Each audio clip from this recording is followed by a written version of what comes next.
Yo, what's up, everybody? It's Drewberry, and we just got a fire update from the devs talking about the next season pass. So it's confirmed to be all about the Guardians of the Galaxy, kind of like we knew. It's Guardians' greatest hits, and it's introducing a lot of cards from characters that are going to be in the new movie coming out May 5th, Volume 3, Guardians of the Galaxy. Cannot wait. It's going to be so great. But what's even better is the power level of all these new cards coming to Snap. It's actually crazy. This is, by far, in my opinion, the strongest month for new card releases. Each and every one of these cards feels like it could break the meta or find its own home in a new deck. Like, it's just wild to me. So we're going to get into it. The star ratings are through the charts, but we're actually starting it off with High Evolutionary here, who's going to be a 4-star card. That's what I'm rating it as.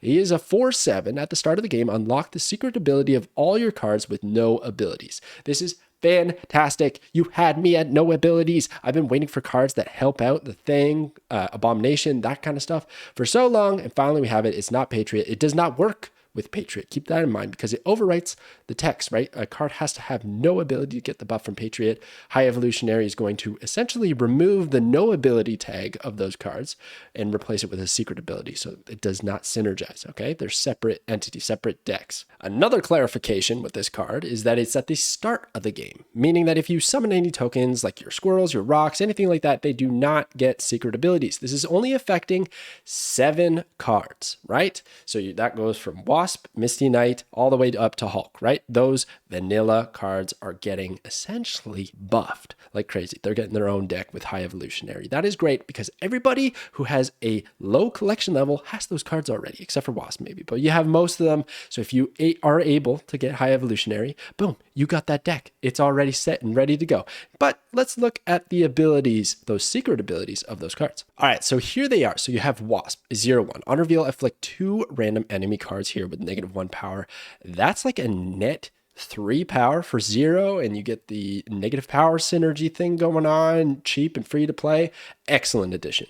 Misty Knight, when you end a turn with unspent energy, give another friendly card +1 power. A way to kind of scale up the power on the board, but you have to have unspent energy, which might not be the payoff you're looking for. Like Sunspot is a bit of a more value play because he can just overall get more power in the end. This is only +1 at a time. If you only skip like 5 turns, it's only +5. I mean, that's pretty good for a 1-drop though. That's pretty good. Maybe there's a deck that's going to be built around that, but I think there's a few better ones here. Shocker. On reveal, give the leftmost card in your hand -1 cost. That is really good. I'm sure that'll get abused with some on reveal synergies, but for the most part, it feels a tad slow. And I feel like this could be the easiest to cut out of all these. Cyclops, when you end a turn with unspent energy, afflict 2 random enemies here with -1 power. More of that negative power being dished out, and there's a lot of synergies there. That's actually where I think High Evolutionary is going to shine, and I'm here for it, okay? But you have to do 2 things. You have to have unspent energy, right? So you have to not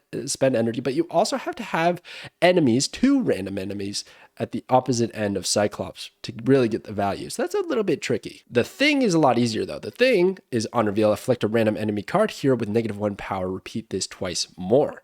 Twice more. The way I read that is that's going to dish out -3, and it could stack on the same card. So you only need 1 card opposite to the Thing, and he's going to get full value. That's pretty awesome. That's like a 4/9 value in that card alone. Amazing. Love it. The Thing doing work. Okay. Abomination is probably the best one though. Cost 1 less for each enemy card in play that's afflicted with negative power. And that is why I got Hazmat and Spider Woman over there, because they are going to be dishing out negative power. And this is going to be a 0/9 A-bomb all day. This card's gonna be crazy. You're gonna moon girl this card to get a bunch of copies. You're gonna play them a whole bunch. Dude, this is just through the roofs. Like, this is, I think, the best part of High Evolutionary is Abomination. I love it. And another payoff card is Hulk. He is a 6/12 still, but he is ongoing, +2 power for each turn you ended with unspent energy. So there's 2 lines of play, right? You could either go the unspent energy route where you're trying to kind of like offset your curve, like on turn 2, play a 1, etc., to leave a little bit of unspent energy to buff your Hulk, give out power with Misty Knight, that sort of thing. Maybe dish out a bit of negative power with Cyclops. But then there's the other route, and I think it's a little bit more viable, a little bit easier to pull off, and that is just dishing out negative power, playing those decent value cards. To discount your A-bomb and just, you know, kind of overwhelm your opponent. You play like the debris to put a bunch of rocks over, you play green goblins, you dish out negative power. It's going to suck for your opponent and it's going to be so good. But lastly, the thing I have to talk about, because I kind of bashed it in the data mine video when we talked about this card, is the stat line. Okay, yes, 4-7 is a good stat line. I was proven wrong. It was my first take and I was wrong. I admitted it. But I'm still going to go ahead and stand by it's not the most exciting thing to do. You want to play these other cards. You want to play the cards with abilities that are going to make these big swings in a game. If you have to play a 4-7, you're fine. Sure. Yeah, of course you're going to do that. And that's going to be a good power output. But I think in most instances, it's not going to be the hype play. You're not going to be excited.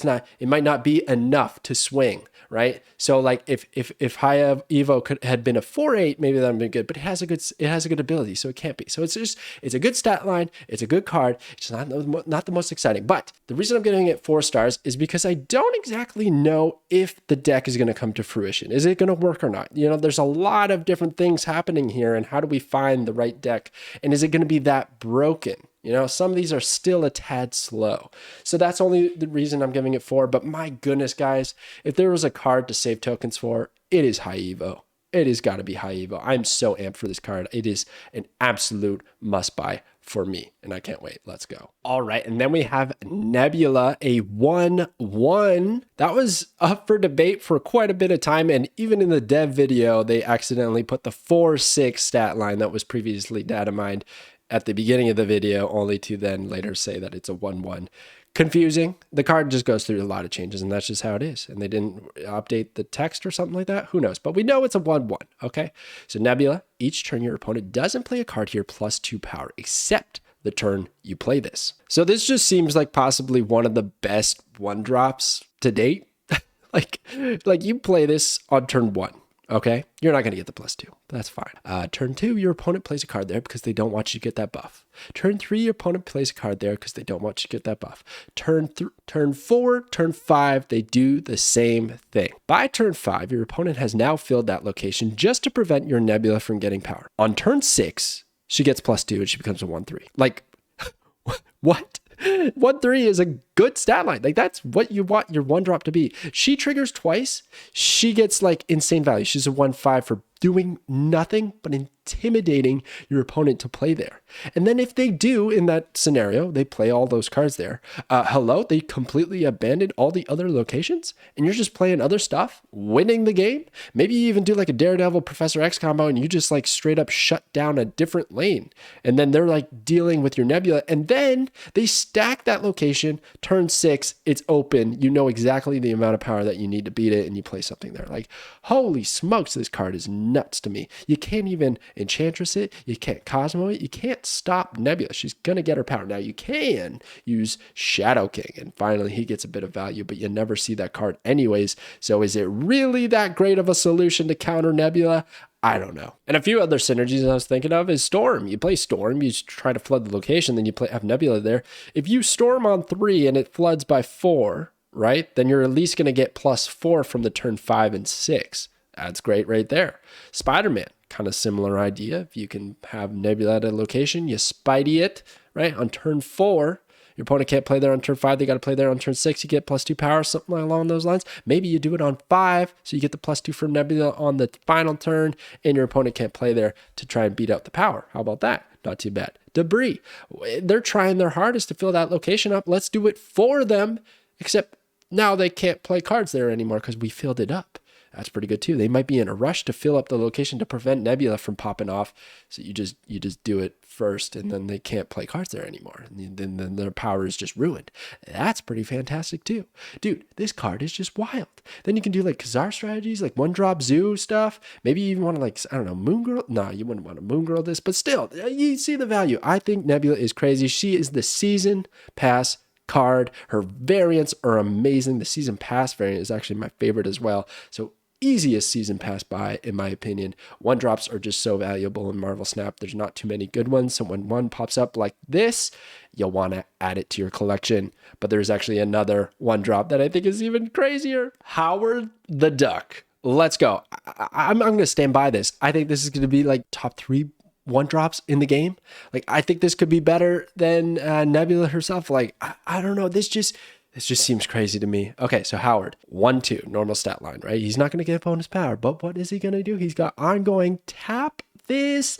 This is a new mechanic in Marvel Snap that I'm excited about. Tap this to see the top card of your deck. Oh my gosh, that is so good. What are you going to draw next turn? Who knows? Tap the duck, find out. Great. Love it. Turn 6, not sure if you're going to pull out the victory. You know, it's turn 5. It's up and down, but maybe if you draw the nuts next turn, maybe if the next card you draw is perfect, then you'll be okay. Well, you get to tap Howard, find out, and then either retreat or snap because you're confident in your next play. Like, oh my gosh, dude, it's so good. Obviously, he can get Enchantress, he can get Rogued and all that crazy stuff, but like that's just the price you pay when you have an ongoing effect. And really, at the end of the day, if they're doing that to your 1-drop, you're probably fine about it. So I'm not worried about that at all. There's higher value cards that they can get Enchantress, can get Rogued. But let's talk about some synergies here. Galactus, dude. Galactus is so draw reliant. I know so many people are upset about Galactus and want him deleted from the game, blah, blah, blah. That's a whole different story. But one thing that can help Galactus, right, is knowing what you're going to draw, because sometimes you don't draw him, you don't draw your ramp, you don't draw the payoff like null and all that stuff. It takes quite a bit of good draws. And if you know what's coming next, it's going to really help whether you want to snap early or get out. It honestly reminds me so much of Kang, but I like this one so much better. I'm just still not a Kang believer, but I am a Howard the Duck believer. I'm Team Duck all the way. Let's go.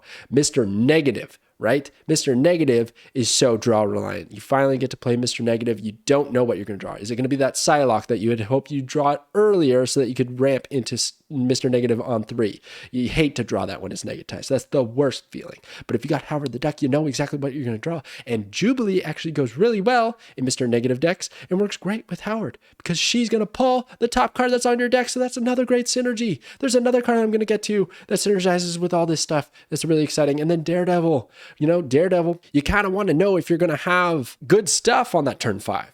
I find sometimes I play Daredevil and it's like, well, even if they do something crazy on turn 5, I don't really have a reactionary card. But maybe on the top of my deck on turn 4, I know I'm going to draw that on turn 5. And it's like, okay, I can plan accordingly. Or plan accordingly for turn 6, make a play on turn 5, knowing that on turn 6, I'm going to draw that card. Like, there is so much that is so good about this card, and the variance and the character, it's all coming together. Howard the Duck, you're getting 5 stars, my dude. I am getting you right away. And then we have ironlad. So there you go. Okay, 4-6 on ironlad. Not too bad. White Queen stat line, right? On reveal, copy the text of your deck's top card. Well, you know who can find out what that top card will be? Mr. Howard the Duck. There we go. Immediate synergy in 2 brand new cards. My wallet is crying. So here you go. I think this is actually pretty good. I'm coming around on it. Before I gave it 3 stars, I bumped it up to 4 stars, read your guys' comments, thought about some more strategies. Seems pretty solid. Basically, you just make sure that your deck has good ability stuff so that this is pretty well always a good pickup. I mean, there's always going to be that Subterranea or players playing Rock Slide or Rock ends up in your deck. Ironland hits a Rock. You cry because you don't have Howard, and that sucks. Like, that will happen. But I think for the most part, if you got good cards in your deck, you're going to be fine. There's a few ways to work around that, right? We could use America Chavez. Obviously, we don't want to copy America Chavez. Her text would do nothing for Ironlad on the board, but America Chavez will never be the top card of your deck unless you shuffle it, right? We recently discovered that. So if you do not shuffle your deck, she will rest on the bottom of the deck, and then that way you have quicker access to the cards that you want, and then you can just draw America Chavez naturally on turn 6. So I think that's actually a pretty good strategy to thin your deck, essentially, to make sure that you hit those target options. Jubilee, pull the top card off of your deck. Why not? Because when you play Ironlad, it's going to let you know what that top card is. Now, you'd have to, like, I don't know, Zabu, and then, like, I don't even know how you pull that all off, but I feel like it could all work together. You're going to know what the top, we're just playing off of the top. We're playing all the top cards, which kind of brings me to, like, the RNG aspect, why I can't give this 5 stars, because it's still, like, without Howard or maybe a few other things, you don't know what's going to be pulled, and it might not be the card that you wanted. They showed a Galactus example in the dev video, which is just wild. Like, you can't reliably do that, and even if you do, you have to play Ironlad in an open location. Might not be the good good open location. There's no shot. That's funny, but no shot that it becomes a good Galactus ad. But like Absorbing Man would do the job better, right? But regardless, it's pretty cool. It's a pretty cool card. I could see this being really strong. Iron Man, like so many cards to synergize this with. Agatha, no, just kidding. But the RNG and also kind of needing Howard, I feel like Howard is like a really essential part to this. It's going to be a good 1-2 combo. Makes me want to put it at just 4 stars. He has arrived. Finally, the Living Tribunal will be added to Marvel Snap in the May season, most likely the last card of the month.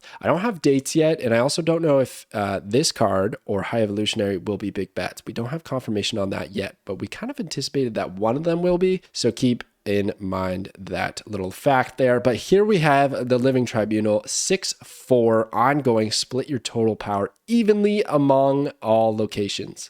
Dude, this card is such a game changer. Okay, it's going to make its own decks, but it's also going to keep everybody on their toes. It's the same Galactus effect, you know. Galactus, now you have to be worried if you see a few key cards, you got to think, okay, they're going to Galactus, I have to play my Cosmo accordingly, my Green Goblin, whatever else, right? With the Living Tribunal, you kind of have to do the same thing.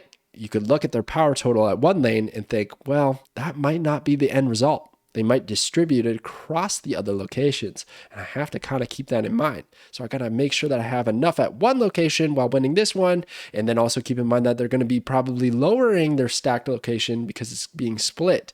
That is actually a weakness with Living Tribunal. I mean, if you have 60 power stacked at one location, it's going to go 20, 20, 20. And 20 power isn't that great, and 60 power to get at one location is difficult without a few like crazy combinations in Iron Man, Mystique, something like that.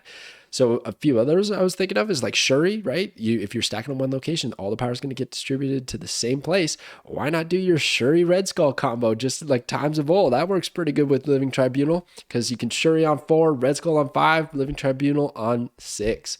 And maybe that's enough. But again, it's all going to get distributed. So maybe that's not actually enough to get there, which almost makes me want to pull back on this card. But I don't know. I think it's still going to work out just fine. Hela, I know she's a sick drop, but I like to run magic in my Hela decks to give me that extra turn to draw maybe Hela herself or any discard, anything that will help me out. Or because I'm running so many 6 drops, it gives me a turn 6 and 7 to play both. Well, Living Tribunal, we can discard them early enough. Doesn't matter. It's an ongoing effect, right? It's going to split the power. And then you do your Hela combo and Living Tribunal comes out. Because sometimes with Hela, it's random where the cards land and they might not land in the places that you need them to. And you end up losing the game.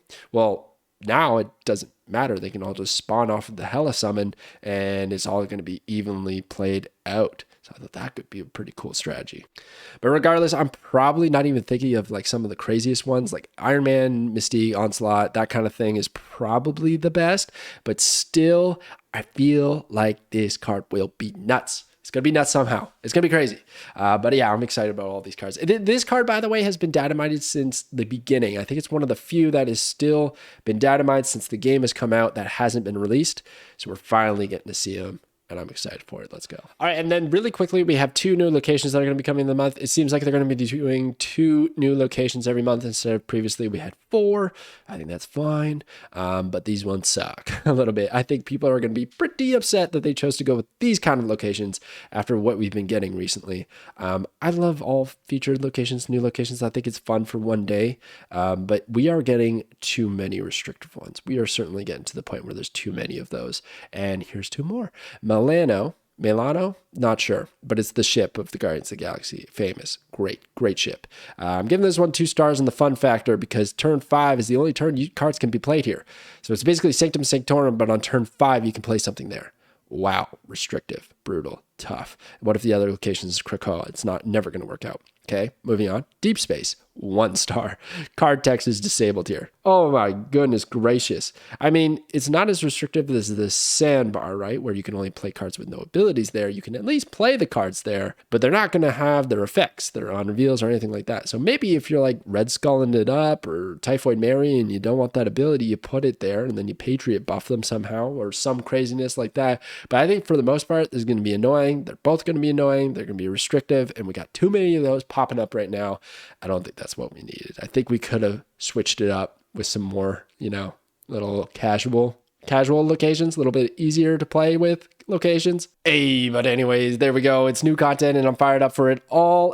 Let me know in the comments below which card you plan on spending 6K tokens on. I know they're all expensive, but they are quite exciting. And I think people kind of knew they were coming, so they've been saving up. I hope you've been saving up because these are the cards to get. They look so good. Thank you so much for watching, everybody. I will catch you guys next time.